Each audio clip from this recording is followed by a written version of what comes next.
Bismillahirrahmanirrahim. Assalamualaikum warahmatullahi wabarakatuh. Alhamdulillahirabbil alamin. Wassalatu wassalamu ala nabiyyina Muhammadin sallallahu alaihi wasallam wa ala alihi wa sahbihi ajma'in, amma ba'du. Hadirin dan hadirat, bapak-bapak, ibu, serta adik remaja dan anak sekalian yang dirahmati Allah Subhanahu wa taala. Alhamdulillah, pada malam hari ini kita bisa hadir. Selain melaksanakan sholat maghrib berjamaah, kita juga hadir untuk mengikuti ta'lim. Mudah-mudahan apa yang kita belajar ini menjadi ilmu yang bermanfaat dan juga memudahkan, mengantarkan kita mendapatkan ridho dan surga Allah Subhanahu wa taala. Hadirin dan hadirat yang dirahmati Allah Subhanahu wa taala, pada malam hari ini kajian kita terkait dengan tafsir mawdu'i. Akhir pekan bulan yang lalu itu kita kajiannya fikih ya Pak ya. Subuh itu waktu itu tentang qasar. Ya. Iya enggak Pak? Iya. Oke, ragu gitu ya. Makanya kan selang-seling fikih sama tafsir. Nah, malam hari ini kita ingin mencoba merenungi ayat-ayat Al-Quran yang memberikan petunjuk kepada kita bahwa kita sebagai manusia dan manusiawi pasti ingin hidup bahagia di dunia dan di akhirat. Dan salah satu cerminan kebahagiaan itu adalah manakala kita bisa berkumpul bersama dengan anggota keluarga kita. Bayangin Pak, kalau kita mau mudik ketemu dengan keluarga di kampung itu senang Pak. Saya yakin pasti senang Pak. Meskipun nggak tahu ini mau mudik jadi kayak ini, kok kayaknya ditingkatin terus gitu ya. Mudah-mudahan bisa selesai dan kemudian bisa melaksanakan sholat tarawih dan Idul Fitri Ramadan dengan hikmah, dan kemudian juga kita melaksanakan ibadah pada bulan Ramadan. Kita kembali bahwa kita pasti ingin hidup bahagia bersama dengan anggota keluarga kita. Tadi sudah kita sampaikan salah satu ciri hidup bahagia adalah manakala kita bisa bersama-sama dengan anggota keluarga kita, baik ketika kita di dunia maupun juga di akhirat. Di dalam surah yang ke-6 Allah memberikan gambaran miniatur 5 keluarga. 5 keluarga yang kita tinggal pilih masuk dalam kategori keluarga yang mana. Surah At-Tahrim ayatnya berapa? Jumlah ayatnya berapa? 12. Surah At-Tahrim itu ada 12 ayat. Kalau kita lihat dari ayat yang pertama sampai ayat yang kelima, secara garis besar adalah menceritakan atau menyampaikan tentang keluarga Rasulullah SAW. Dan sebagaimana kita tahu dalam Al-Quran, kemudian juga hadis-hadis Nabi SAW, bahkan Allah sendiri yang menyatakan bahwa contoh dan tauladan kehidupan kita yang paling ideal siapa Pak? Rasulullah SAW. Laqad kana lakum fi Rasulillahi uswatun hasanah. Artinya bahwa Rasulullah dan keluarganya, termasuk istri-istri dan juga anak-anaknya, adalah menjadi contoh yang sangat ideal untuk kita bisa bersama-sama keluarga kita bahagia dunia dan akhirat. Dan kemudian di ayat yang selanjutnya, Pak, di ayat selanjutnya kalau kita bisa lihat, Misalnya di ayat yang ke-10. Jadi kalau yang pertama, contoh dari keluarga adalah keluarganya Rasulullah SAW. Yang kedua di ayat yang ke-10-nya, Bapak bisa lihat, daraballahu masalan lilladzina kafaru imra'ata nuhin wa imra'ata lutin. Bahwa Allah memberikan contoh yang kedua, ada keluarga yang dia bukan hanya kiai Pak, kalau ustaz apalagi gitu ya. Ini nabi Pak. Keluarga yang suaminya atau ayahnya sebagai seorang nabi, tetapi istrinya dan anaknya berada di neraka, yaitu keluarganya Nabi Nuh. Pertanyaannya, mau nggak kita ada di surga, istri kita di neraka, anak kita di neraka? Nggak mau. Wa imra'ata Lut. Kemudian yang ketiga, ada contoh miniatur keluarga yang suaminya di surga, anak-anaknya juga bersama suaminya di surga, tapi istrinya di neraka. Kita pernah kaji Pak, ayat tentang bagaimana haramnya homoseksual ya, yang dilakukan oleh kaumnya Nabi Lut. Ketika malaikat datang pamit kepada paman Nabi Lut, siapa? Nabi Ibrahim, gitu kan. Kemudian malaikat itu datang dalam bentuk manusia yang sangat tampan, tapi kemudian ketika datang ke rumahnya Nabi Lut, istrinya Nabi Lut membocorkan kepada kaumnya, itu ada orang, ada tamu di rumah saya ganteng-ganteng gitu. Maka kemudian mereka datang-datang, Lut, serahkan tamu kamu kepada saya, seperti itu. Kata Lut, kalau kamu mau, ini anak saya, silahkan nikahkan putri-putri saya, silahkan gitu. Apa kata kaumnya? Saya nggak mau. Yang saya mau adalah tamu wanita, tamu pria, kamu seperti itu. Maka kemudian Allah Subhanahu Wa Taala mengazab kaumnya dan termasuk istrinya di dalamnya, dan Lut serta anaknya keluar dari daerah tersebut. Yang ketiga, ada suami atau seorang ayah yang selamat bersama anaknya di surga, tapi istrinya di neraka. Nah yang keempat, ada keluarga yang kebalikannya Pak. Di ayat yang ke-11, wa daraballahu masalan lil ladzina amanu imra'ata fir'aun idza qalat rabbi ibni li indaka baitan fil jannah. Suaminya ini bukan hanya takabur ya Pak, bukan hanya maksiat Pak. Buka surah setelah Amma itu Pak, An-Naziat ya? An-Naziat, setelah An-Naba An-Naziat. Di An-Naziat itu Pak, dari ayat 20 coba.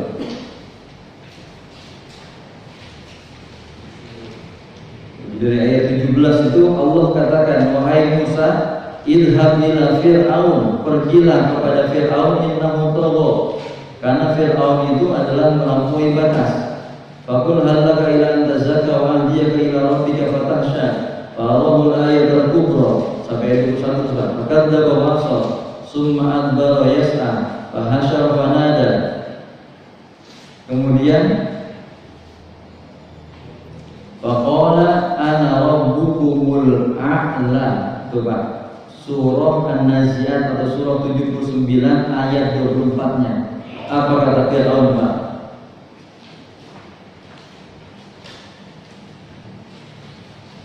Apa ayat 24-nya Pak?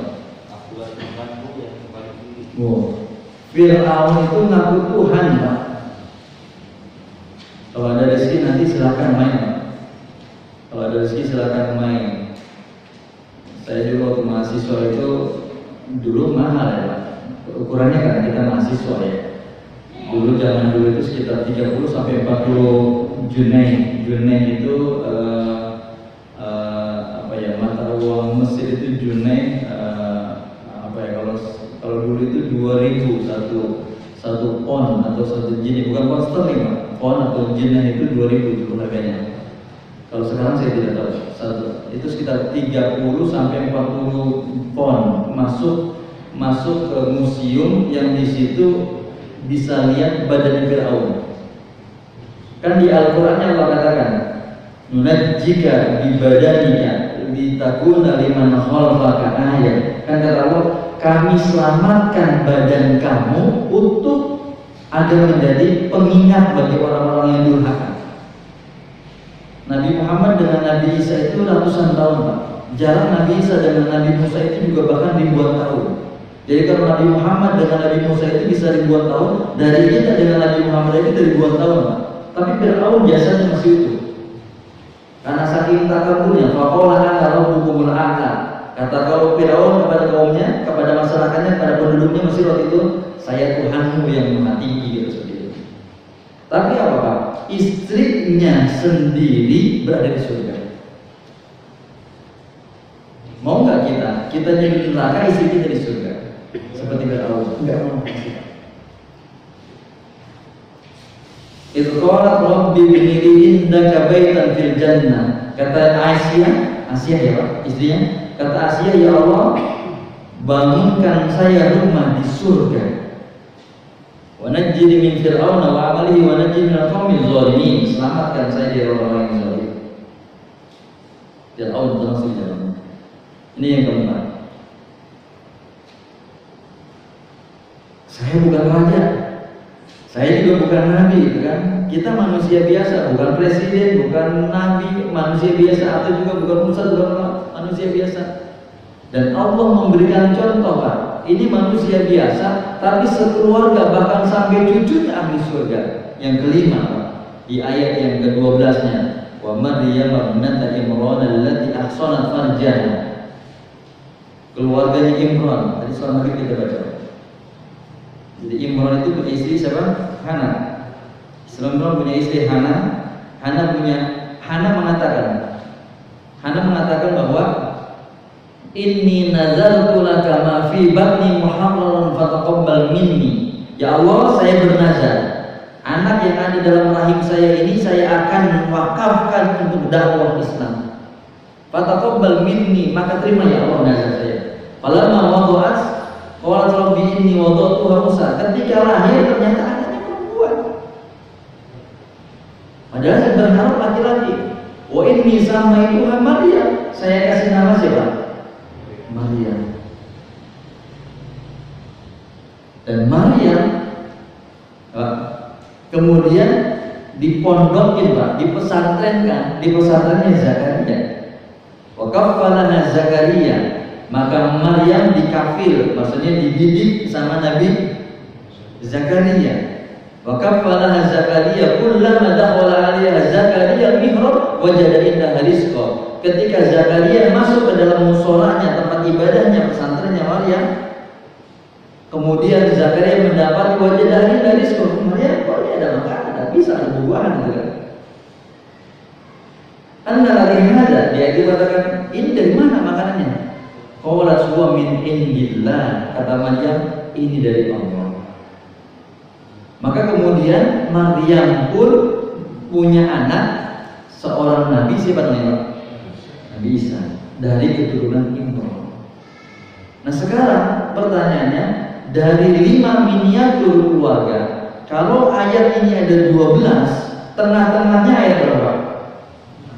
Ayat berapa? Tengah-tengahnya. Tengah itu kan berarti ibaratnya poros. Kalau bumi porosnya itu Ka'bah, kiblat, itu tengah-tengahnya bumi itu Ka'bah. Maka porosnya ayat ini di ayat 6 gitu. Kalau kita pengen seperti keluarga Rasulullah, kalau kita pengen seperti keluarga Imran dan tidak ingin seperti keluarga Fir'aun atau keluarganya Nabi Musa atau keluarganya Nuh atau keluarganya Lut, maka ya ayyuhalladzina amanu qu anfusakum wa ahlikum nar. Porosnya di situ, Pak. Wahai orang-orang yang beriman, selamatkanlah dirimu dan keluargamu dari api neraka. Ya, Pak, lihat ayat yang ke-6. Tengah-tengahnya itu ayat yang ke-6. Pengen seperti keluarga Rasulullah, yang terakhir pengen seperti keluarga Imran, atau nggak mau anak kita di neraka seperti Nuh anaknya, atau istri kita di neraka seperti Nabi Nuh, atau kemudian kita di surga, atau sebaliknya kita di neraka, kemudian istri kita di surga. Enggak mau seperti itu. Maka kata Allah di ayat yang ke-6-nya, ku itu sama seperti kalimat wikoya, Pak. Dasarnya wikoya, kemudian takwa itu asal katanya sama itu. Jadi kalau orang perang di tangan kanannya biasanya pegang pedang, di tangan kirinya ada apa? Ada apa nih? Tameng atau perisai. Nah, perisai itu wikoya namanya, yang membentengi diri. Maka agar kita tidak kena bahaya, agar kita tidak sakit, agar kita selamat, maka tameng itu wikoya namanya. Maka kemudian Allah katakan, tamengi, bentengi, selamatkan dirimu dari api neraka dan juga keluarga, kata Allah seperti itu. Kenapa? Karena di ayat yang ke-6 diteruskan tadi, Pak. Allah katakan, wa quduhan nas wal hijarah, bahan bakar api neraka itu manusia dan batu. Alaiha malaikatun gilazun syidadun, yang menjaga neraka itu adalah makhluk yang gak bisa disogok, Pak, keras, dan kemudian juga dia adalah makhluk yang kasar. La yasuna ma'amallah wa yafaruna ma yafarun. Saya pengen telepon istri saya yang ada di surga, boleh minta HP nggak malaikat ini? Ya, kalau bukan Indonesia ya, bukan Indonesia ya, karena peredaran narkobanya malah ada di penjara ya, Pak, ya. Bisa ada yang bisa boleh pegang HP yang di penjara gitu. Tapi nggak tahu di Indonesia ada nggak ya? Nggak tahu gitu ya. Nah, ini nanti yang menjaga neraka itu makhluk yang nggak bisa disogok. La yasuna ma'allah. Mereka tidak pernah maksiat terhadap perintah Allah, dan segala perintah Allah pasti dikerjakan. Atau Allah Subhanahu wa taala, hukuman orang yang enggak sholat ya neraka sakor, ya sudah di neraka sakor gitu. Hukuman orang yang melakukan perbuatan maksiat ini ya ini gitu. Hukuman orang berzina ini, hukuman orang yang berjudi ini, hukuman orang yang, dan seterusnya. Dan itu akan didapat kalau seandainya kita tidak bertobat memohon ampun kepada Allah Subhanahu wa taala. Oleh karena itu, dari ayat yang ke-6 ini, maka kemudian kewajiban bagi kita adalah menyelamatkan diri kita dan keluarga kita, termasuk siapa, Pak? Anak kita. Ahlikum termasuk di dalamnya adalah anak-anak kita. Oleh karena itu, tema tafsir tematik pada malam hari ini adalah yaitu bagaimana pendidikan anak dalam Al-Quran. Tadi berpengantar, Pak. Berpengantar aja udah mau Isa ya di bagian. Gak apa-apa, saya cepat-cepatin, Pak.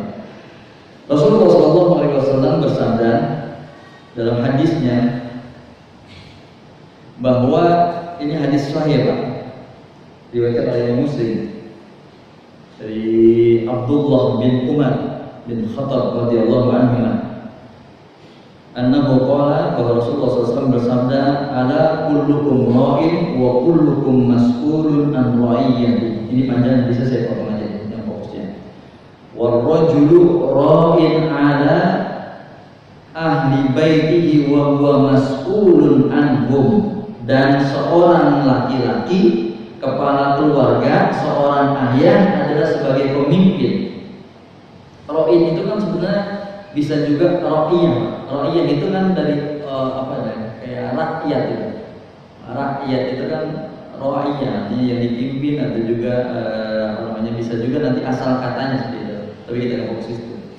Nah, kita fokus bahwa seorang laki-laki adalah sebagai pemimpin ala ahli baiti, untuk keluarganya, dan demi Allah kata Rasulullah, wa huwa mas'ulun anhum, dia kelak akan ditanya di hadapan Allah Subhanahu wa taala terhadap tanggung jawabnya, baik untuk anaknya atau tanggung jawabnya kepada istrinya.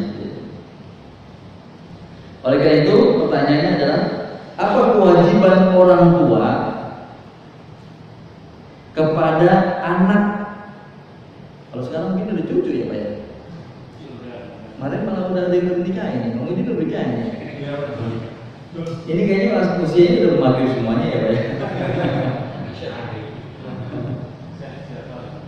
Saya kemarin ngisi di Film Nusa Indah 5 gitu, Pak.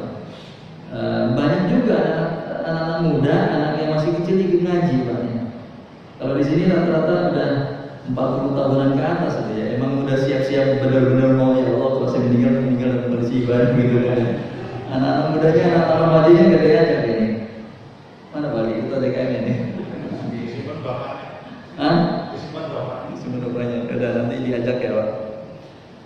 Nah jadi apa kewajiban orang tua kepada anaknya Pak? Banyak Pak, tapi saya ambil bikin 3 aja. Yang pertama, ketika anak itu baru lahir dia apa ya Pak? Terus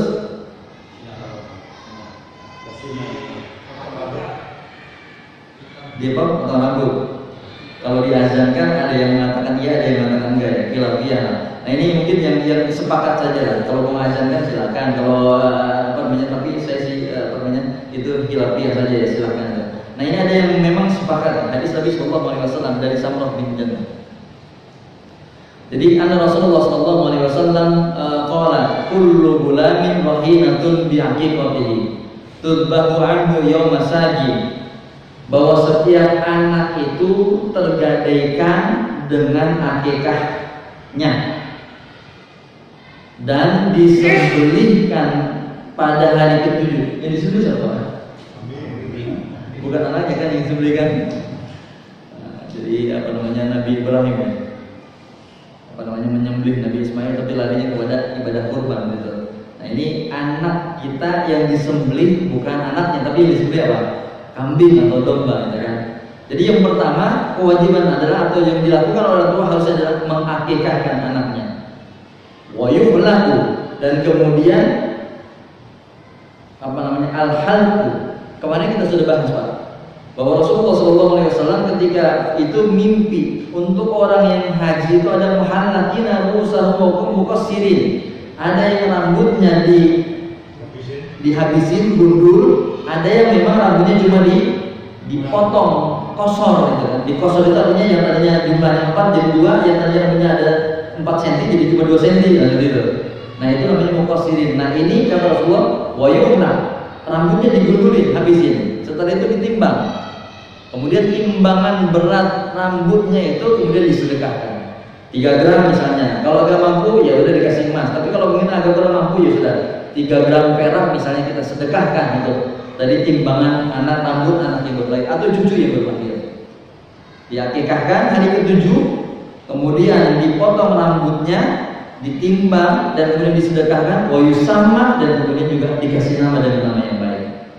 Kita pernah bahas tentang alam barzah ya Pak. Ketika ruh itu naik ke langit 1, kedua sampai ke langit ke-7, setiap pintu langit itu malaikat bertanya, siapa atau ruh siapa ini yang wangi banget, ruh siapa ini yang bagus banget ini.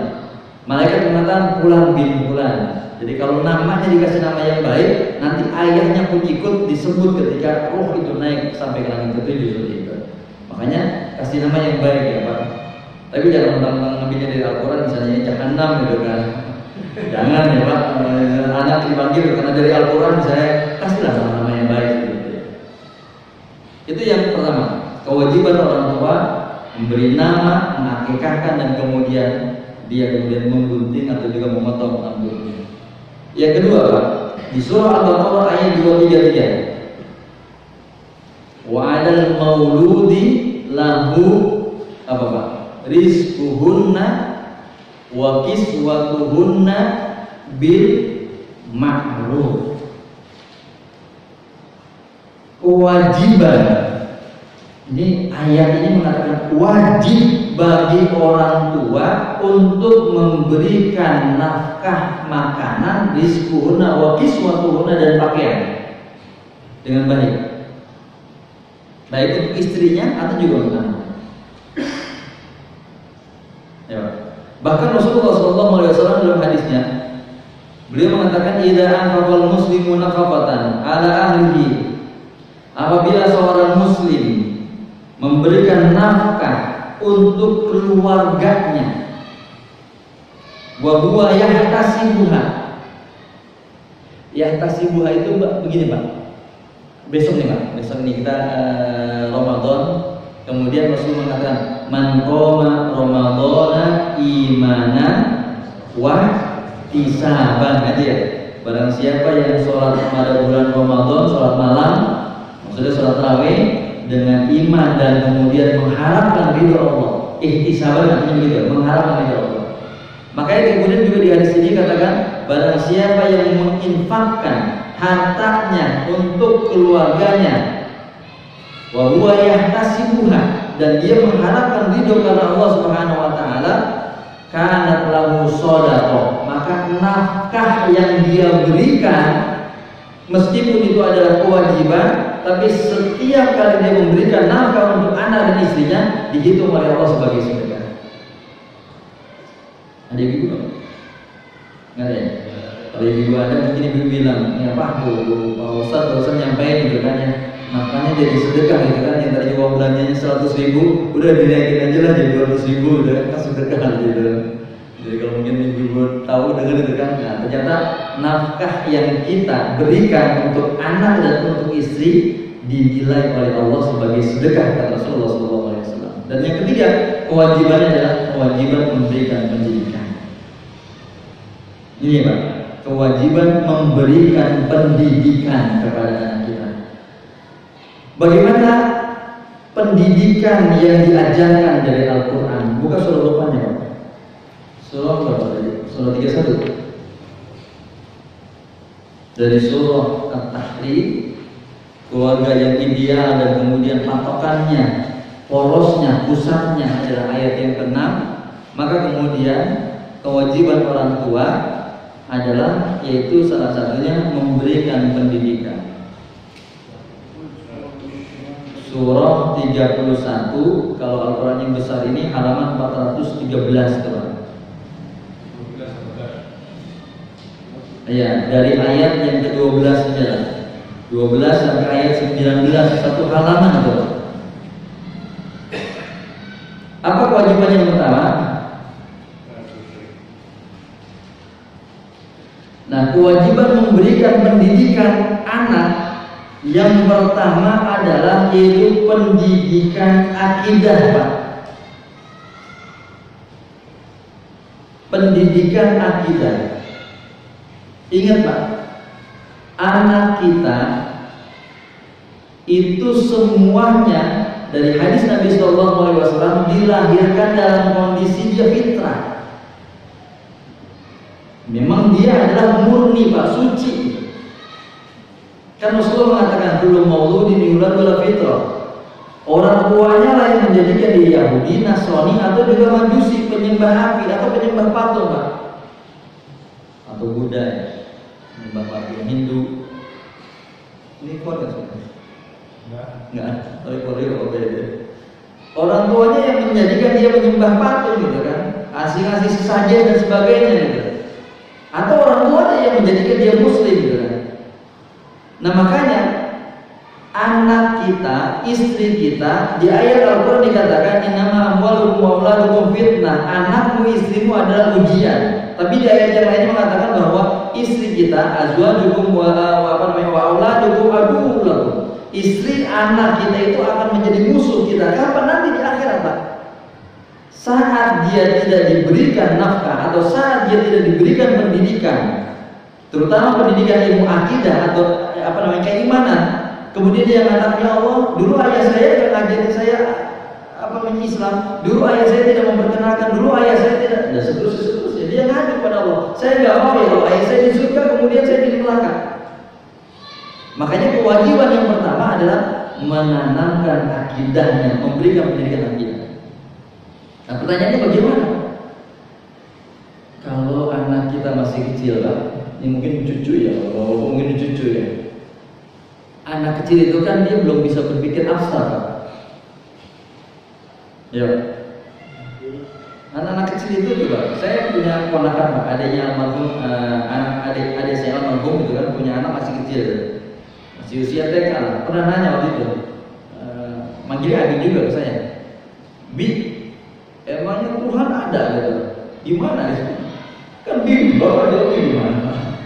Anak kecil kan belum bisa berpikir abstrak gitu. Jangan anak kecil, jangan-jangan kita juga membayangkan adanya Tuhan itu bingung. Nah makanya mungkin diajak misalnya gini Pak, memperkenalkan akidah misalnya gini caranya.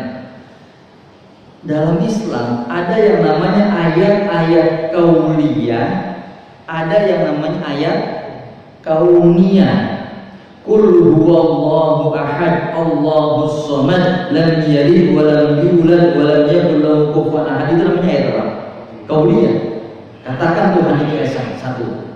Allah la ilaha illa huwal hayyul qayyum. Allah itu adalah Tuhan yang tidak ada Tuhan kecuali Dia, yang al-hayyul al-qayyum, yang maha hidup. Itu kan Al-Quran mengatakan itu bahwa Tuhan kita adalah Allah yang esa. Lalu pertanyaannya bagaimana gitu kan? Nah, kita bisa memberikan pengajaran kepada anak kita atau cucu kita dengan ayat kauniyah. Kalau kita lagi jalan-jalan ke puncak misalnya, panggil apa? Cucu gitu. Ya dek, lihat tuh gunung, gede banget kan, gunung itu kan besar banget. Itu bukan ditumpuk-tumpuk pasir sama batu sama orang yang numpuk, tapi ada yang ciptain gunung itu. Siapa yang ciptain? Itu yang ciptain dari Tuhan kita, Allah Subhanahu Wa Taala. Bisa seperti itu. Atau kalau bapak nggak usah jauh-jauh ke puncak lah atau gunung gitu kan, di rumah bapak ada kipas angin atau ada AC gitu kan. Kemudian bapak bilang sama adik-adik bapak itu, dek, ini ruangan kita dingin, ada AC-nya atau sejuk misalnya, ada AC-nya atau dingin, ada kipas angin, kemudian anginnya kelihatan nggak? Anginnya kelihatan nggak Pak? Nggak kelihatan gitu kan? Tapi ada nggak angin Pak? Ada. Nah gitu juga saat ini kita tidak melihat Allah, tapi Allah ada.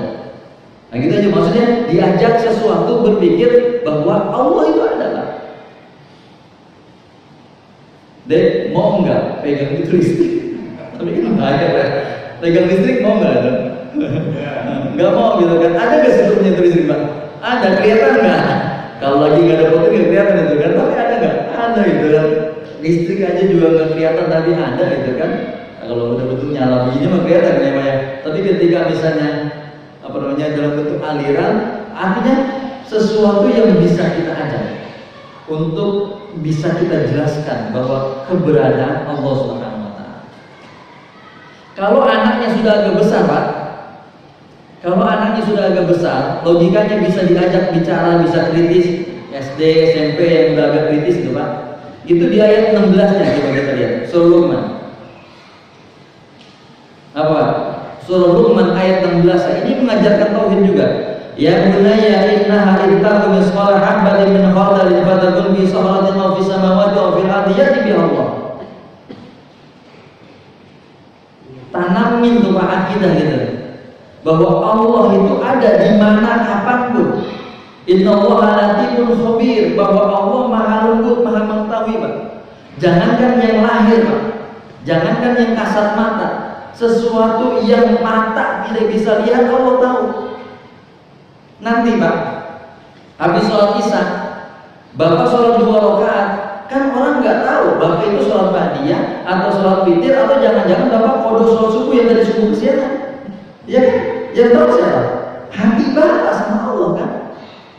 Ya kan?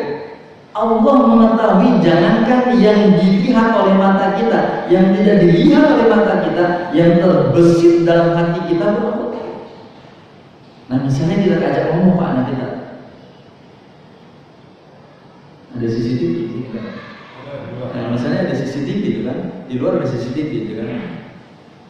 Dek tuh lihat ada CCTV itu. Kalau ada CCTV, ketika nanti ada orang yang masuk masjid Al-Amin ini misalnya itu kan, kemudian pengurus masjidnya atau marbot masjidnya keluar itu kan, tapi ada orang yang masuk entah ngambil Al-Quran atau kemudian juga ngambil kotak amal atau sebagainya, atau orang sholat misalnya itu kan.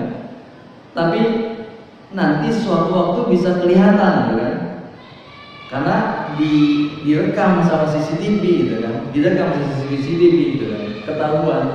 Jadi kalau seandainya manusia bisa merekam kejadian dengan kamera CCTV itu, bisa melihat gitu, sesuatu yang posisinya misalnya ketua DKM-nya lagi di kantor, tapi kemudian nanti ada yang bisa melihat gitu kan.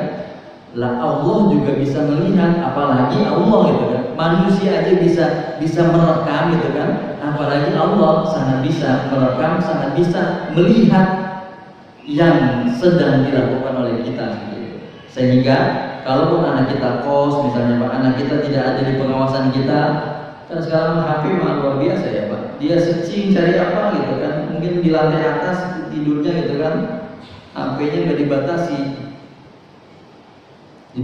ya, minimal harus dibatasi Pak. Jam 8 maksimal misalnya, HP jam 8 maksimal. Nanti jam 7 kalau belajar silakan diambil, tapi dengan syarat harus apa dulu, harus mandi, harus bersihin kamar, harus baca Al-Quran dan sebagainya, boleh juga HP itu kan. Kalau selesai jam belajar, istirahat hanya setengah jam misalnya seperti itu, karena bahaya sekali Pak pergaulan dengan HP itu. Nah tapi di samping itu kita tanamkan akidahnya itu bahwa Allah melihat apa yang kita lakukan, termasuk juga dengan HP kita. Gitu Pak. Ini yang pertama. Jadi ayat yang ke-12, ayat yang ke-13 dengan ayat yang ke-16. Yang kedua, dibuka ayat yang ke-17, dibaca ayat yang ke-17 Pak. Apa Pak? Ayat yang ke-17-nya? Baca Pak.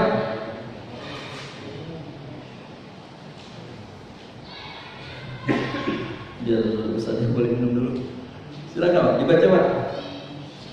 Biasanya ada yang baca Pak, subuh-subuh keras di suaranya. Ya bunaya aqimis sholata wa'mur bil ma'rufi wa nahy 'anil munkar wasbir 'ala ma asabaka dzalika min azmi umur.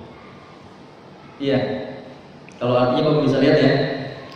Nah, jadi di ayat ini kewajiban orang tua, kalau yang pertama adalah pendidikan tentang akidahnya, ini harus wajib ditanamkan bahwa mereka harus menjadi muslim atau muslimah, mukmin atau mukminah. Yang kedua adalah aqimis sholat, perintahkan dan ajak anak kita pendidikannya terkait dengan menjalankan agama. Itu ayat 17 begitu. Jadi yang kedua adalah mengajak dan memerintahkan untuk mengerjakan ibadah. Kalau akidahnya sudah kita tanamkan, maka kemudian yang kedua ibadahnya. Bahkan Rasulullah SAW dalam hadis dari Amr bin Shu'aib an Nabihi an Jaddihi radhiyallahu anhu, qala Rasulullah SAW, muru auladakum bisalah wa hum abna'u. Sampai sini. Kata Rasulullah, perintahkan anakmu sholat sedangkan usianya saat anakmu, atau perintahkan anakmu sholat saat usianya usia berapa? 7 tahun. Wadribuhum 'alaiha wa hum abna asrin, dan pukul kata Rasulullah kalau dia usianya sudah 10 tahun.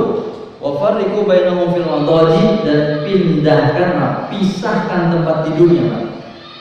Jadi kalau usianya sudah 10 tahun, usianya sudah 7 tahun, boleh Pak dipisahin itu antara yang laki dengan yang perempuan, bahkan dengan orang tuanya juga sudah dipisahin Pak. Coba bayangin Pak. Dari 7 ke 10 berapa tahun? 4 tahun. Kalau satu hari 5 dikali 365 berapa? 1.800an ya? 1.800 dikali 4 berapa? Sekitar 7.000 ya? 7.300 ya? Jadi sekitar 7.300 kali orang tua itu ngomong anaknya supaya sholat. Baru kalau sudah 7.300 kali nggak sholat boleh dipukul Pak. Tapi pukulannya tidak menyakitkan. Jadi kalau dalam ilmu pendidikan atau psikologi pendidikan Pak, orang mengenal namanya habituation ya, sekarang itu kan ya, kebiasaan, dibiasakan itu kan. Kalau yang namanya habituation atau pembiasaan, Islam itu 14 abad yang lalu sudah mengajarkan itu Pak. Jadi dibiasai anak itu sholat dan dibiasai melakukan kebaikan-kebaikan yang lainnya. Didik Pak, puasa dari kecil. Didik melakukan kebaikan-kebaikan yang lainnya. Sehingga kalau dia sudah kebiasaan, jadi sudah jadi kebiasaan, maka dia akan mudah. Sholat misalnya, dari kecil kata Rasulullah SAW, ajak itu, perintahin, muru kata Rasulullah, muru itu artinya perintahin sholat anak kita dari usia 7 tahun. Maka kedua, pendidikan adalah pendidikan terkait dengan ibadahnya. Dia Pak, yang kedua. Yang ketiga, ayat 18-nya Pak. Apa ayat 18-nya? Dan janganlah kamu memalingkan wajah dari manusia karena sombong, dan janganlah kamu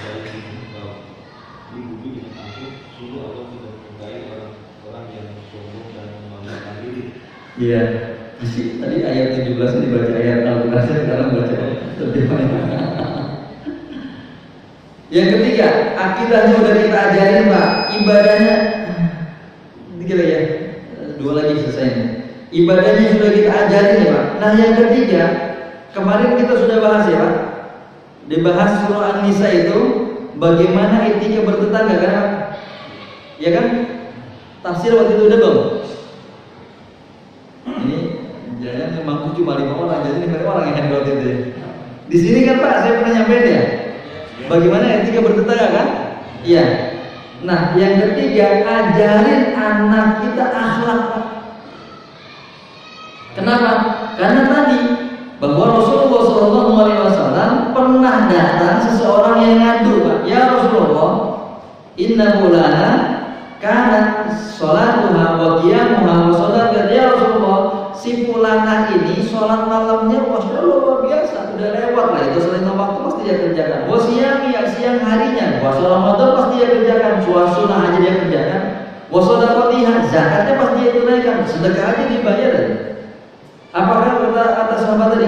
Tetapi yu'dhidironi hadisanya, tetapi nyakitin tetangganya dengan lisannya. Kalau ngomong itu salito, ngekit banget kalau ngomong nyakitin gitu kan. Apa kata Rasulullah? La khaira fiha hiya binnar. Akidahnya baik, ibadahnya luar biasa, tetapi akhlaknya jelek, Pak. Sama orang tua. Ada kan, Pak? Ahli ibadah itu sahabat lagi sebenarnya. Al-Qamah gitu kan ya. Jadi sahabat lagi, sahabat Nabi kemudian luar biasa, tapi kemudian menyakiti hati ibunya. Seperti itu kan ya. Atau kemudian juga ada yang tadi menyakiti tetangganya, sahabat mengadukan kepada Rasulullah, menyakiti tetangganya, meskipun ibadahnya baik, dia benar, dia berada di neraka. Maka yang ketiga, kita tanamin itu Pak, akhlak sama anak kita, pendidikan. Akhlak kepada orang tua, akhlak kepada kerabat, akhlak kepada tetangga, akhlak kepada teman, dan juga kepada makhluk-makhluk Allah yang lainnya. Kalau sekarang kan bukan hanya mulut aja Pak, yang main juga ini ya. Apa nih Pak? Jari-jari gitu kan ya Pak. Suka main posting segala macam gitu kan. Ya Pak. Hati-hati juga kita ingatkan. Kenapa? Karena anak atau orang tua adalah anak atau istri adalah tanggung jawab ayahnya, tanggung jawab dari bapaknya. Ketika atau suaminya, ketika dia misalnya tidak sholat, ketika dia misalnya tidak pakai jilbab, maka orang tuanya yang ditanggung jawab, diminta pertanggung jawab oleh Allah Subhanahu Wa Taala. Nah, hadirin rahmati Allah Subhanahu Wa Taala. Yang keempat, saya singkat aja nih Pak. Yang keempat, saya ambil dari surah Al-Kahfi. Yang keempat surah Al-Kahfi. Surah berapa itu? 18. Surah Al-Kahfi ayat 82.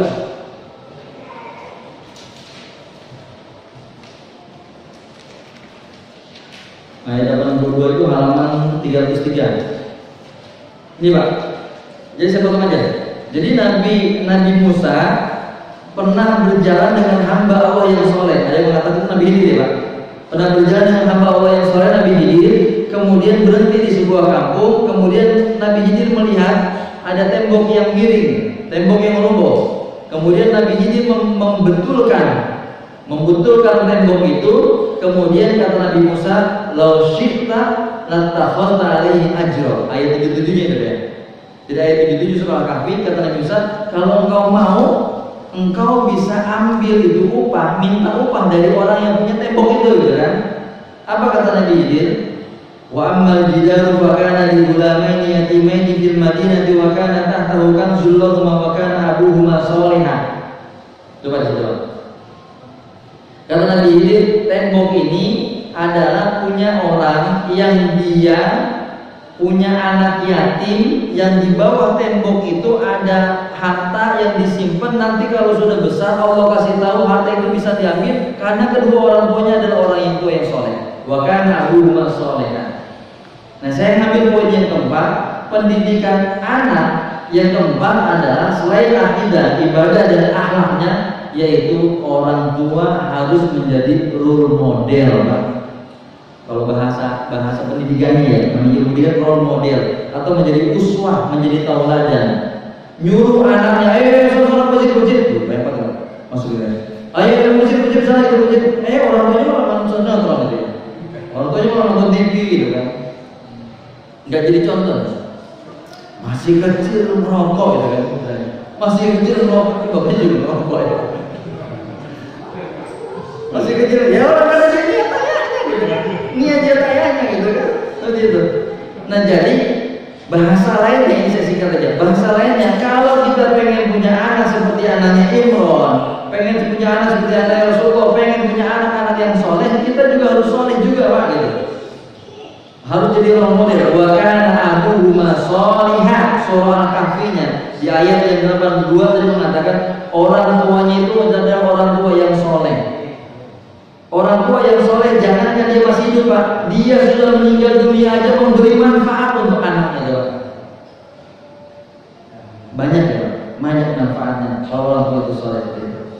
Dan yang terakhir, ini yang kelima ya Pak, yang terakhir adalah mendoakan anak. Salasun dakwatin mustajabatun nasyaka fihinna kata Rasulullah, 3 doa yang tidak akan ditolak.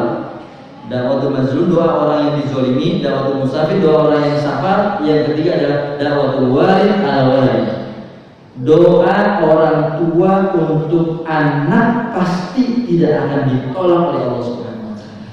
Makanya Pak, kalau lagi marah nih sama cucu, aduh cucu kakek yang soleh, yang pintar, yang hafal Quran gitu Pak, jangan marah, ini cucu siapa sih gue kayak orang gitu. Nanti takutnya bener-beneran dia gitu, dasar anak kampung orang maju gitu. Nanti ngomongnya macam-macam aja. Jadi kalau lagi marah sambil doain yang baik-baik gitu Pak. Walaupun kesel gitu, hati kesel lagi. Aduh ini cucu kakek yang soleh, aduh anak ayah yang soleh, yang solehan, yang hafal Quran, bisa seperti itu. Kenapa? Karena doa orang tua itu tidak akan ditolak oleh Allah Subhanahu wa taala. Termasuk ucapan-ucapannya Pak. Kalau dia ucapnya kemudian berbarengan dengan kabulan doa, bisa jadi ketika mengucapkan yang jelek, anaknya itu termasuk seperti yang didoakan orang tuanya, bisa sa'i atau juga nanti seperti itu. Itu bahasa dia Pak. Pasal dia, nanti saya kirim materinya pasal dia. Atau siapa saja lah nanti ya, pengurus ini nanti saya kirim materinya. Demikian barangkali Pak, pendidikan anak demi Allah ini akan ditanya oleh Allah Subhanahu wa taala, tanggung jawab kita. Tadi ku anfusatu ma'alikum nawa. Saya pikir tidak ada pertanyaan, kita akhiri dengan hadis. Subhanallah wa bihamdika, asyhadu an la ilaha illa anta astaghfiruka wa atubu ilaik. Assalamualaikum warahmatullahi wabarakatuh.